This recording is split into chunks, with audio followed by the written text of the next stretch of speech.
तबाही को भुला देने की पूरी जो कोशिश होगी।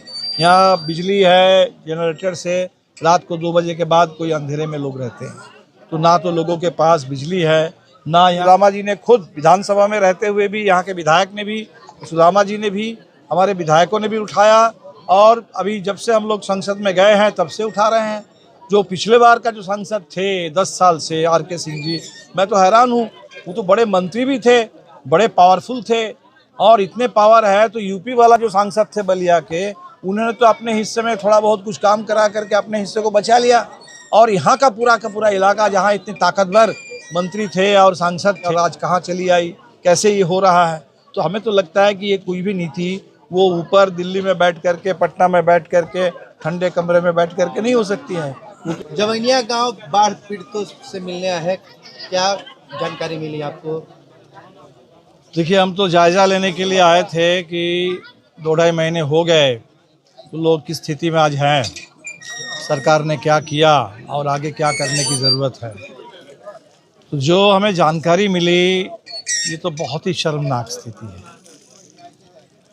यहाँ बांध पर लोग बसे हुए हैं, 3-3 लंगर चल रहा है, लोगों में आशंका है कि कहीं अब सामने चुनाव आ रहा है तो हल्ला है कि 30 सितंबर के बाद लंगर बंद हो जाएगा। ऐसा बिल्कुल नहीं होना चाहिए। हमने देखा कि यहाँ बच्चे जो स्कूल जाते थे, स्कूल भी ख़त्म यहाँ, उनको 8 किलोमीटर दूर किसी स्कूल में भेज दिया गया, और 8 किलोमीटर दूर कैसे जाएंगे, कैसे घर आएंगे, कोई सरकार की चिंता नहीं है। तो लोगों ने जो कहा है कि तमाम बच्चों की पढ़ाई बिना रुके, और इसके लिए उनके लिए वैकल्पिक इंतज़ाम सरकार करे, आने जाने का, इसका भी पूरे ट्रांसपोर्ट का भी इंतज़ाम सरकार करे। जो सवाल आया, जो सबसे शर्मनाक बात दिखी कि अभी तक जो सूची गई यहाँ से, सरकार ने कहा कि हम 1,20,000 रुपये देंगे। 1,20,000 से तो कुछ होगा नहीं, लेकिन वो 1,20,000 रुपये भी अभी तक जो यहाँ से सूची मुखिया ने भेजी है, उसके सिर्फ 50% लोगों के खाते में पैसे आए, 117 लोगों के पास, और जबकि 111 लोगों के पास, जबकि सूची 227 की है। तो हमें लगता है कि इतने पैसे भी नहीं दिए। जो नीतीश जी आए थे जगदीशपुर में अनुमंडल में सभा करने के लिए, और वहाँ नीतीश जी की उपस्थिति में ये बताया गया कि 44 लोगों को ज़मीन का पर्चा दिया जा रहा है, और जैसे ही मीटिंग ख़त्म हुई वो पर्चा दे करके उनसे वापस ले लिया गया। आज लोगों के हाथ में कुछ भी नहीं है, दिखाने के लिए, कहने के लिए वो पर्चे के नाम पर नाटक किया गया। तो ये जो लोगों के साथ हो रहा है, सरकार का रवैया, ये लगता है कि बहुत ही ख़राब है, अभी तक बहुत ही लापरवाही है। तो पहले जो लापरवाही थी, जिस लापरवाही की वजह से इस तबाही को एक तरीके से होने दिया गया, तो इसके लिए तो मैं मानता हूँ कि पूरे यहाँ के जो पूर्व सांसद हो, ये पूरे डबल इंजन ट्रिपल इंजन की सरकार तो एक ही है, यूपी में भी, बिहार में भी, दिल्ली में भी, सरकार को सब पता था। बड़ी बड़ी बातें होती है, नमामि गंगे प्रोजेक्ट है, बड़ी बड़ी सड़कें बन रही है, लेकिन एक पूरा इलाका ख़त्म होने वाला है और इतने दिनों से सरकार ने ध्यान नहीं दिया। तो पहले की जो लापरवाही थी वो भी तो माफ़ करना मुश्किल है, लेकिन आज सब कुछ जानते हुए, देखते हुए, आज भी अगर सरकार बिल्कुल इसी तरह से इस पूरे इलाके के बारे में ऐसा ही अगर सरकार की रुख हो, तो मेरे ख्याल से ये अपराध से कम कुछ भी नहीं है। ये यहाँ के लोगों के प्रति सरकार का जो रुख है, ये बिल्कुल एक तरीके से अपराधी रुख है, और इसलिए हम लोग देखने आए थे। हम तय करके जा रहे हैं कि ये यहाँ की पूरी सूची बनेगी अब, और सुदामा जी भी हैं, सेंट्रल लेवल पर भी देखेंगे, और यहाँ जिला में भी और प्रदेश के लेवल पर भी। चुनाव के नाम पर, आचार संहिता के नाम पर इस पूरे इलाके के लोगों को हम भूल नहीं सकते। इन लोगों को, इनके पूरे तबाही को भुला देने की पूरी जो कोशिश होगी।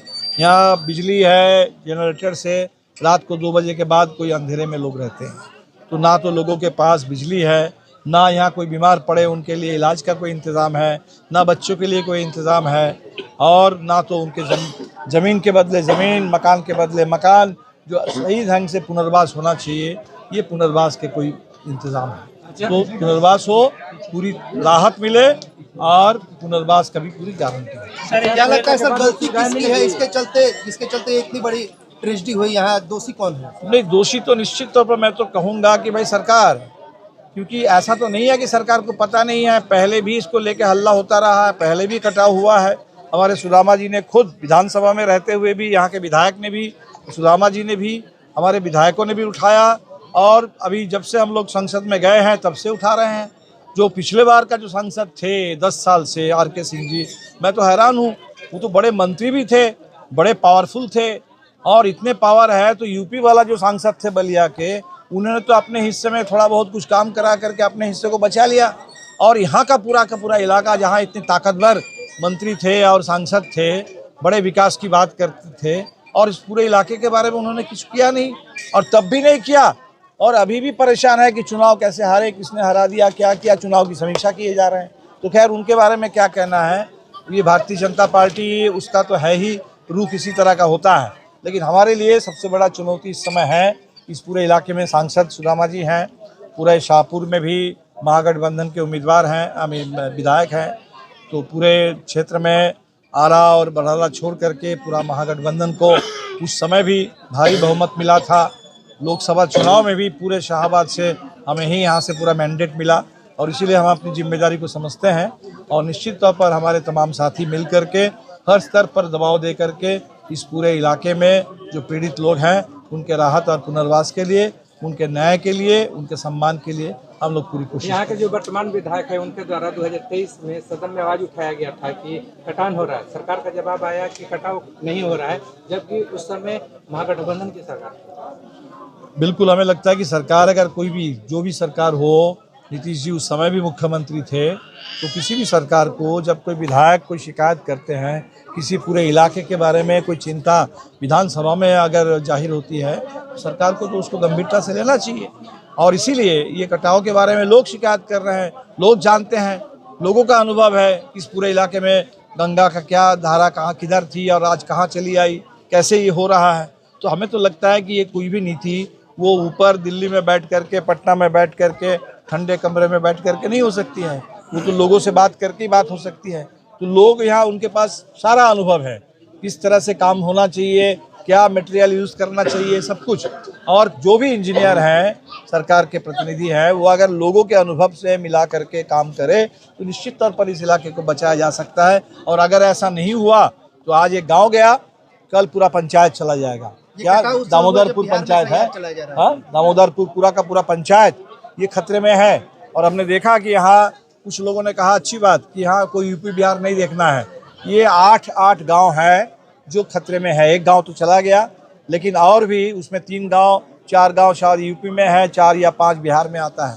सभी गांव के लोगों को मिल करके दबाव बनाना चाहिए, और माले बिल्कुल साथ में हम लोग हैं। और कोई मंत्री अभी तक यहाँ नहीं आए, डीएम एक बार आकर के अपना बस काम इतिश्री कर लिया उन्होंने। ये जो रुख दिख रहा है, पूरा का पूरा प्रशासन, अभी त्यौहार का समय है और पूरे इलाके में लोग परेशान हैं, कोई देखने वाला सुनने वाला नहीं है। ये कटाव उस समय हुआ जब SIR कराया जा रहा था बिहार में। बिल्कुल, और SIR में भी नाम काटे गए, और हम देख रहे हैं कि इनके साथ भी SIR हो रहा है। इन्होंने भी जो सूची बना के, बाढ़ पीड़ितों की सूची थी, उस सूची में भी नाम काट दिया गया। ये नाम काटने वाला जो चला है कि वोटर लिस्ट से भी नाम काट दो, बाढ़ पीड़ितों की सूची से भी नाम काट दो, ये जो कटौती लोगों के साथ हो रही है, ये बड़ा अन्याय है। और बहुत ही हमें लगता है कि सरकार का जो रवैया है ये बिल्कुल आपराधिक रवैया है। कटान पीड़ितों को पूर्व में बगल में ही बांध के नीचे जमीन मिला हुआ है। हम लोग का कहना है कि पानी से निकल के हम यहाँ पानी में रहेंगे, ये लोग बोल रहे हैं कि हमको भी बेलौटी शिफ्ट कर दिया जाए। तो बिल्कुल इनकी जो मांगे हैं, हम तो समझते हैं कि भाई लोग एक तरह से परेशान हैं, और उनकी मांग बिल्कुल सही है। उनको सुरक्षा चाहिए, उनको सुरक्षा चाहिए, ज़मीन के बदले ज़मीन, मकान के बदले मकान। और ये जो खतरा था, इस खतरे में उनको अभी सुरक्षा चाहिए। तो हमें लगता है सुरक्षित ढंग से वो अपना जिंदा रह सके, उनका परिवार चल सके, उनके बच्चों की पढ़ाई हो सके, उनकी रोजी रोटी जारी रह सके, ये गारंटी सरकार को करनी होगी। यहाँ के जो वर्तमान विधायक वो लगातार मांग कर रहे हैं कि रिंग बांध दें। आप लोग भी क्या चाह रहे हैं कि यहाँ पे रिंग बांध दें, ताकि जो आगे दामोदरपुर गाँव है ये बच सके। अरे बिल्कुल, हमें लगता है पूरे इलाके को बचाना होगा, और इसीलिए अभी जब इतना बड़ा एक तरीके से हादसा हो गया, तो आगे की जो योजना है वो सिर्फ एडहॉक कोई योजना ना बने, पूरे समुचित ढंग से पूरे इलाके को बचाने के लिए एक पूरी तैयारी के साथ काम हो। लेकिन फिलहाल युद्ध स्तर पर जो राहत का काम है वो जारी रहना चाहिए। और सामने चुनाव आ रहा है, चुनाव में इन लोगों के मुद्दों को बिल्कुल दबाना नहीं है। इन्हीं मुद्दों को लेकर के लोग लड़ रहे हैं और ये लड़ाई रहेगी। सर, आजाद भारत में आरा के पहला बार माले से सांसद बनल बानी सुदामा प्रसाद। पहली बार नहीं, हाँ दूसरी बार। दूसरी बार? हाँ, पहले हालांकि वो IPF के से बने थे, रामेश्वर जी थे। हाँ। माले के। तो रउआ का चाहब कि हाँ सांसद निधि से भी जवैनिया खातिर कुछ मदद होके के चाहिए? सांसद निधि में पता नहीं कितनी निधि है, उससे जो भी होता है वो सांकेतिक होगा। हमें लगता है सुदामा जी ने जो मांग की कि यहाँ विशेष पैकेज हो और सरकार को बिल्कुल एक विशेष पैकेज देना चाहिए। जो सांकेतिक कोई मदद कर सकते हैं, ये आप लोग बात कर लीजिए सांसद से, क्या आप लोगों की अपेक्षा है। अगर कोई भी संभव होगा सांसद के निधि से तो निश्चित तौर पर करेंगे। सर, यहाँ के लोगों का कहना है कि हमें लगता है कि देखा जा रहा है कि नहीं जा रहा है, लेकिन इसी समय लोगों को गुमराह करने के लिए उसका नाम जरूर लिया जाता है। जैसे अभी कहा गया कि हम गरीबों का देख रहे हैं, तो गरीबों का तो आपने कभी देखा नहीं। इसीलिए हमें लगता है कि इस समय जात धर्म देखना नहीं है, पार्टी भी नहीं देखना है। कौन किस पार्टी को वोट देते हैं, कौन महागठबंधन को करते हैं, कौन भाजपा के वोट करते हैं, किनको मोदी जी अच्छे लगते हैं, कुछ नहीं देखना है हमें। तो इस समय सारे लोग पीड़ित हैं और सभी पीड़ितों को पुनर्वास मिले और निश्चित तौर पर उनको न्याय मिले, ये देखना है। कुछ दिन पहले हम यहाँ के मुखिया जी से बात कर रहे थे। मुखिया जी बता रहे हैं कि सीओ मैडम हमारे को दबाव देती हैं कि आपको भंसा का पैसा लेना है कि नहीं है, इसीलिए नाम काट दे रहे हैं हम। ये तो दबाव है, ब्लैकमेल कर रही है। बिल्कुल कटौती है, ब्लैकमेल है। ब्लैकमेल सिर्फ नहीं है, धोखाधड़ी है। आप बताइए कि 44 लोगों को आपने पर्चा दिया और मुख्यमंत्री के सामने, और मीटिंग खत्म हुई और उनसे पर्चा वापस ले लिया गया, क्योंकि ये दिखाने के लिए था। ये सब कुछ जो हो रहा है ब्लैकमेल है, धोखा है, बहुत गलत है। और जो लापरवाही पहले थी, अब जो अगर लापरवाही बरकरार रहेगी, ये तो बहुत बड़ा मैं मानता हूँ कि अपराध है।